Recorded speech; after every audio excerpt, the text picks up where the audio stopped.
Good morning, friends. Welcome back to Astrology Today and Tarot. My name is Mel Rose. This is the Tarot portion and the second half of my daily astrology vlog, which you can check out on my other channel, Astrology Today with Mel Rose. Here I will discuss the tarot card that sits on the side of the page. Then I'll do a quick review of the day's aspects before I play another card that may give us something more to think about. So let's get into it. The card that currently sits on the side of the page is the Five of Wands, and it's there because the Five of Wands represents always and forever the first 10 days or the first decan of the sun's transit in the land of Leo. Leo is a fire sign, and wands in tarot represent the element fire, and the element fire represents determination, drive, spark, enthusiasm, those feelings that come up more as urges to act. Okay, the things that drive us forward and really get us going. Okay, so here we have a scene in the Five of Wands that looks a little bit like not even like a competition, but maybe more like some conflict or some rivalry has arisen. Okay, somebody certainly would like to come out on top in this contest, and you know, I think I see a lot of people there, sort of seeking to, what do I say, to display their determination and their power. Okay, so there's a little show of dominance or a fight to come out on top here, but notice that everybody's hitting above the belt. Nobody seems to be swinging at anybody's head or body like they really want to hurt anybody. It's really just more like a little bit of grandstanding or showing off among people who have similar drives and are enthusiastic about similar things to you, and they have their own ideas about how we move forward, right?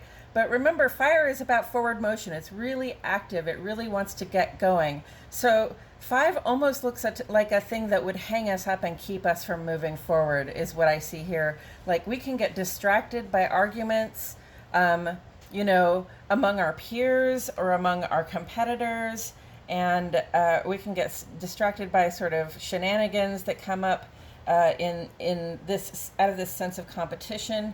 The competition is healthy because, you know, when you know the weak points and the strong points of your competitors, you have a better ability to notice your own strong points and weak points. That's what competition is for. But understand that, you know, this represents a delay in the action that actually pulls us closer to our long-term goals. And with that said, I'm going to go ahead and shuffle my cards while I remind myself that the sun is in Leo. And sun in Leo is a time to really shine, to really notice what it is about ourselves that we are good at, and you know, whatever it is that sparks a fire in our heart, that gets our bodies moving. Now's the time to give that drive, that passion, that work that you do because you feel passionate about it. Give yourself some acknowledgement for all of the forward motion you put in, for all the work that you do, for all the activity and the active application of passion. Okay.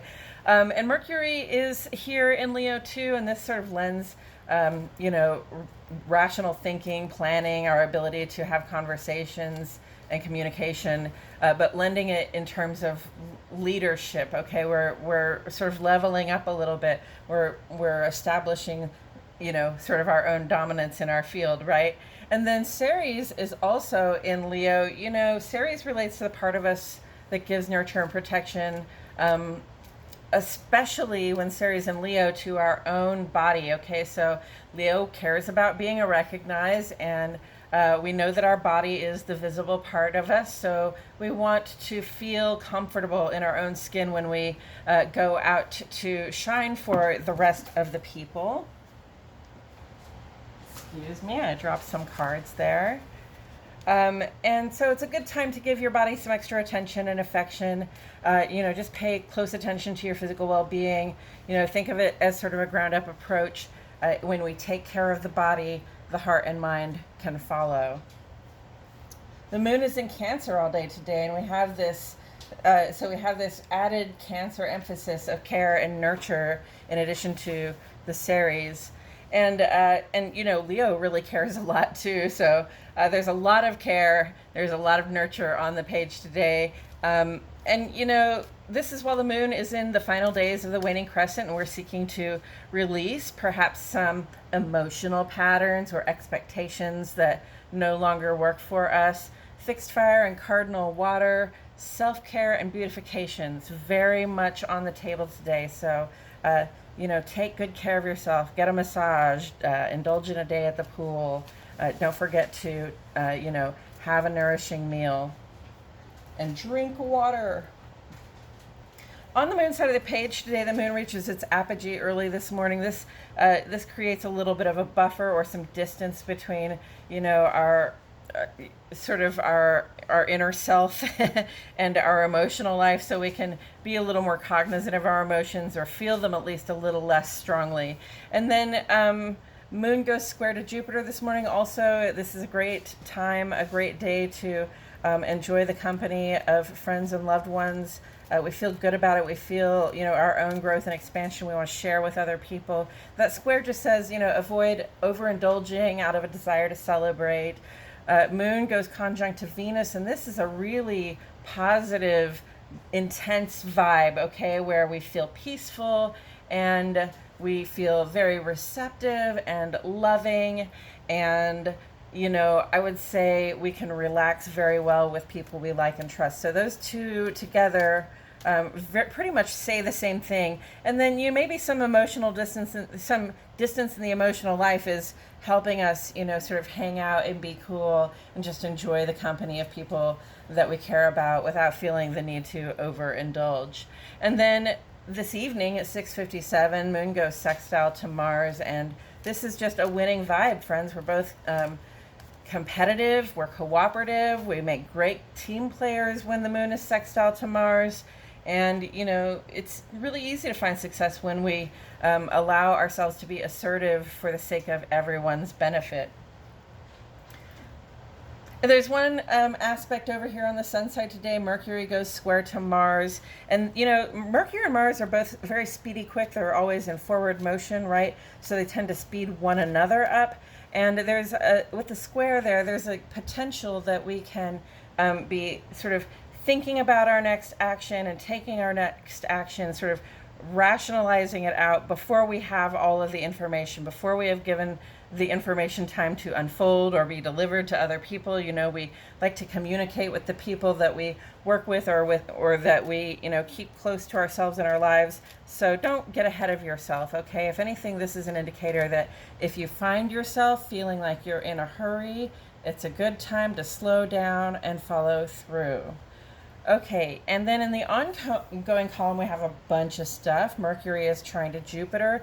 Good fortune and planning, friends, just through tomorrow, okay? You can see that bigger, brighter picture of your future that you would like to be, do, and have, and go ahead and make plans in that direction at this time, okay? You've got, at least, because we've got this down here, Venus square Jupiter saying, keep things light. So we can dream and we can have fun making plans, but I'm not saying make hard and fast plans, and I'm not saying to nail anything down right now, okay? Just enjoy the good company, enjoy the dreamy, expansive feeling that is going on in our lives right now, in our hearts and our minds, and just be thinking about, those things that you'd like to be, do, and have in the future. And, this might help because North Node is conjunct to Uranus here. And North Node's conjunct to Uranus, like Uranus is in Taurus, sort of shaking up our supply chain, sort of making it a little uncertain whether we're going to get those goods that we that we rely on. And then North Node is really about a trajectory collectively toward the establishment of reliable resources. So it's sort of a double whammy with the Uranus conjunct there. It intensifies this sense of uncertainty about whether we'll be able to get the things we need in the future. But listen, if you have the things you need right now, look around you and be glad for it, be grateful for it, and let the cosmos know all of my needs and desires are met. Because when the universe hears you talking about your current experience, that's what it sends you more of. Okay, so if you feel uncertain about the future, that's okay, but also look around and establish that you get everything that you want and need. Sun goes in opposition to Pluto, which is retrograde. This is bringing us through, Pluto retrograde is bringing us through these really deep fundamental changes to parts of ourselves, parts of our psyche that we didn't even know would ever change. And that can be uncomfortable, and it can also be really mysterious because we don't really know everything about the changes we're going through, and we might not know about the changes we're going through until we've already gone through them, okay, a little way down the road. But Sun in opposition to Pluto just says that there's some conflict coming up. Perhaps we have some inner conflict about things that are going on the outside. Either way, there may be some sort of power struggle or, a fight to establish dominance in a field. First, I want you to ask the question: if you find yourself in a struggle, a fight, or a fracas like this, to establish that you are the authority in this field, ask yourself if you think it's worth it at this time to really be in that argument, or is it holding you back from the forward motion you're trying to make? And understand that what we resist persists. So if we just spend all of our time clashing with people over I'm right and you're wrong, then that's what we're going to keep doing. They're going to keep being wrong to us, and we're going to keep being right to us. And that argument can go on forever, but that argument can also be used as an excuse not to make progress. Saturn is retrograde, and we should be showing up the way we would like to, or we can be showing up the way we'd like to. And this is especially for community. Saturn is in Aquarius. Aquarius wants to be the rising tide that lifts all boats. It wants to do things that work. It wants to do what's traditional, if what's traditional is what's going to work. And if what's traditional is not going to work, then it wants to try something new and sort of scientifically proven. Okay, so, Saturn in retrograde asks us, how are we showing up for that? Have we been showing up in community the way we would like to? Have we been supporting the foundations that do work for us, and have we been striving to change the things that don't work for everybody to be supported? And only you can be the judge of that. You know whether you've been showing up the way you would like to, and now is the time to recommit to that level of involvement that you'd like to say that you have.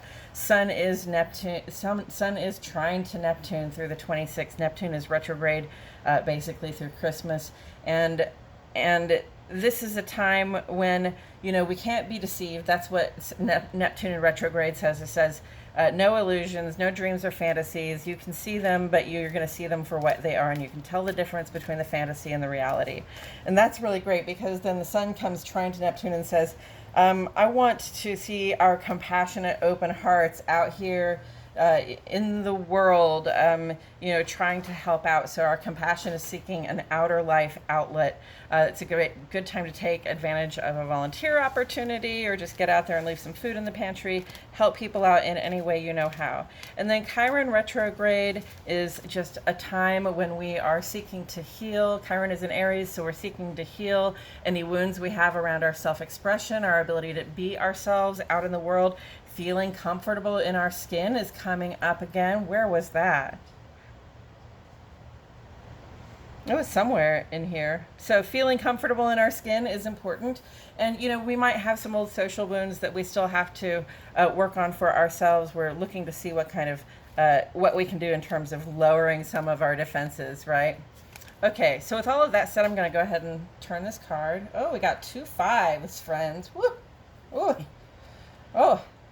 And fire and water. Well, we've got fire and water here on the sun and the moon. And I just want to point out also that Leo rules the sun and Cancer rules the moon. So these are both right at home doing their thing to their full effect. Okay, Cancer is really helping us feel our emotions and desiring to initiate care and protection. And Leo is really here asking us to shine and be ourselves and sort of establish that we are the best at what we do. So, first of all, the Five of Cups relates to a time of mourning. There has been a loss that feels very emotional. Maybe you made an emotional or an intuitive or creative investment in something, and it just got lost. There's no way to get it back. Okay, so we got to remember that we do have that bottomless well of love that we can draw on. Okay, we do have some leftover emotional investment here that we can make, and when we're done appropriately mourning the loss, then we can turn and recognize that we still have more. There's still more we can do with our with our emotional, intuitive, and creative capacities. Okay, so if you think back on the Four of Cups, which we just had for 10 days over here, there was this sort of sense that those three weren't very satisfying anyway, and we couldn't see what was coming in. And now we see that these have come in, so there are still good emotional, intuitive, and creative experiences available to us. It is appropriate to mourn that loss, but it's also appropriate to move on eventually in your own time, depending on the grief. Because some things you will just grieve for years, and it's appropriate. And then some things feel like a monumental loss, and then your grief goes by very quickly. So let's not dwell in it, okay? Venus square Jupiter says we have good times ahead of us. If we can keep things light, if we can not be focused on the things that drag us down, make us anxious about the future or anxious about our position here. If we can just focus on the good things, then we can have very good fortune, very good time, keeping company with people that we can trust, that we like and love. And we've got this beautiful time for good fortune planning too. So we can hang out with people that we feel comfortable around and just dream about the future and think about what we would like to do next. Don't get ahead of yourself, okay? If you're still mourning and you're not ready to engage again emotionally, again, it's appropriate to pause. But on the other hand, if we're just being defensive, like we're mourning it because we feel like we're kicking ourselves, like I didn't do enough, or I didn't do this, or I didn't do that, or I didn't show up the way I should have, right? So now I have this loss, like you're blaming yourself for it, whether it's your fault or not. It's a time to be looking to lower your defenses. Okay, so feel the grief, feel the loss. Don't be defensive against it. Don't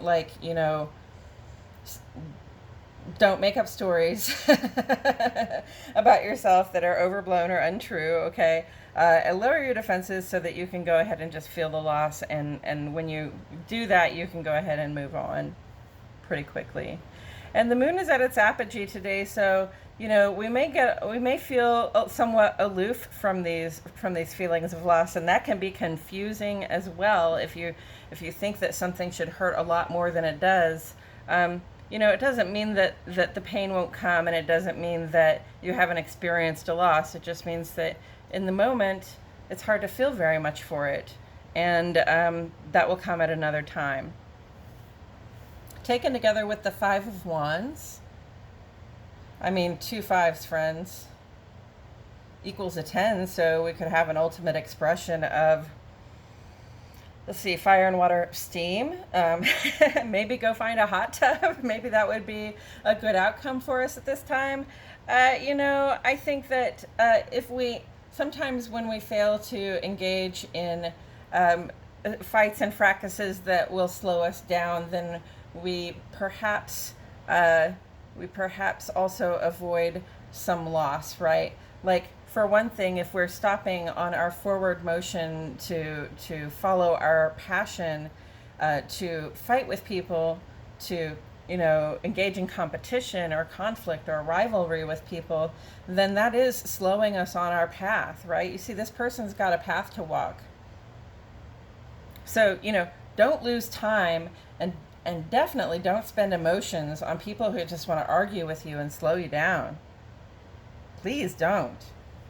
Once you realize that that's happening, that you're getting angry and upset and offended and hurt, in this sort of test of wills between people who sort of feel passionate about a similar subject, or are determined or enthusiastic about a certain subject that you're also determined and enthusiastic about, once you see that you're in this conflict, really pay attention. Like, is this the time to establish dominance?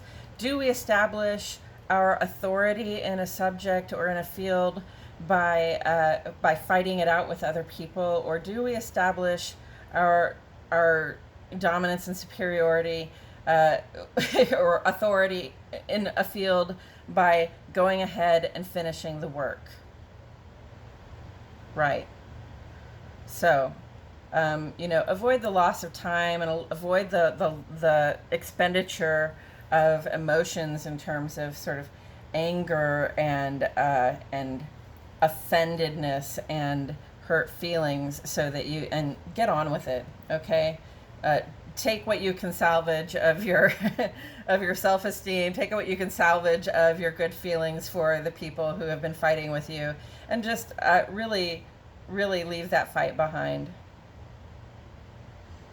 Okay, I think that's all I have to say about it. Thank you so much for joining me today. I truly appreciate your company, and I will see you all back here tomorrow for more Astrology Today and Tarot.